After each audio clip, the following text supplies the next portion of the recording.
আমের এই সিজনে আমের ঝুরি আচার যদি না হয় তাহলে কেমন হয়, তাই বানিয়ে নিলাম আমের ঝুরি আচার। আসসালামু আলাইকুম ভিউয়ার্স, আমের ঝুরি আচার তৈরি করার জন্য এখানে আমি কাঁচা আম নিয়েছি।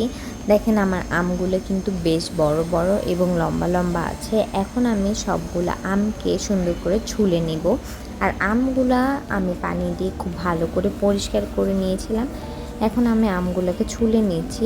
আমের চুচাটাকে পাতলা পাতলা করে ছুলবো, একটু সবুজ সবুজ রেখে আমি আমটাকে ছুলে নিচ্ছি। তো দেখেন আমার আমটা কিন্তু ছোলা হয়ে গিয়েছে। এখন আমি কিভাবে ঝুরি করতে হয় সেটা দেখিয়ে দিচ্ছি। তো বটির সাহায্যে আমি আমটাকে এভাবে করে সুন্দর করে ঝুরি করে নিচ্ছি। আমি আগে কিছু আমকে ঝুরি করে নিয়েছিলাম, আর একটা আপনাদেরকে দেখিয়ে দিচ্ছি। দেখেন এভাবে কিন্তু অনেক পারফেক্টলি আমগুলাকে ঝুরি করে নেওয়া যায়। তো আমার আমগুলা কিন্তু ঝুরি করা হয়ে গিয়েছে। দেখেন কতগুলো আম হয়েছে। তো এখন আমি আমগুলার মধ্যে লবণ দিয়ে মেখে রাখবো। আমগুলার মধ্যে লবণ দিয়ে মেখে রাখার পরে আমটা অনেক নরম হয়ে যাবে। তারপরে আমি আমের ঝুরি আচারটা কীভাবে করতে হয়, আরও কী কী প্রসেস আছে সেটা দেখিয়ে দিচ্ছি। তো আমার লবণ দিয়ে ভালো করে মাখানো হয়ে গিয়েছে, আর এখনই দেখতে পারবেন কি যে একটু একটু নরম হয়ে গিয়েছে।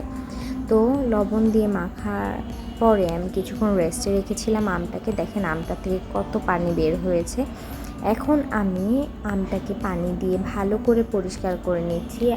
আমটা ততক্ষণ পর্যন্ত ধুতে হবে যতক্ষণ পর্যন্ত আমের এই পানিটার থেকে সাদা পানি না বেরিয়ে যায়।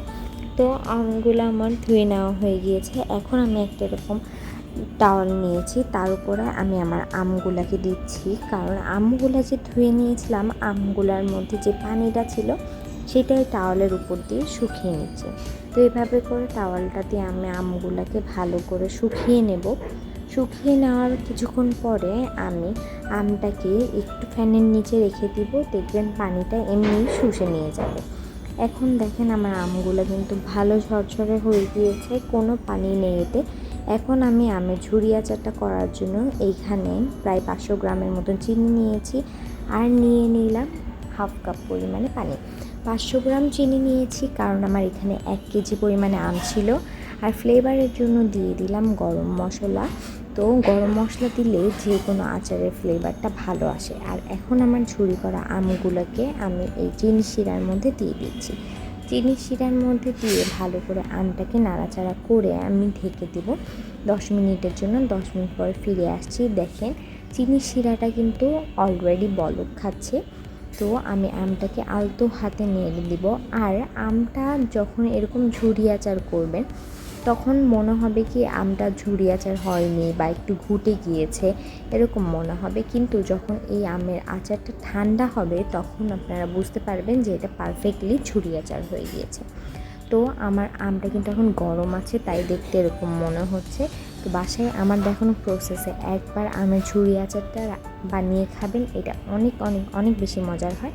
রেসিপিটা কেমন হয়েছে অবশ্যই কমেন্টস করে জানিয়ে দেবেন, ভালো লাগলে একটা শেয়ার করে দেবেন। এই পর্যন্ত সবাই ভালো থাকবেন, সুস্থ থাকবেন। আল্লাহ হাফেজ।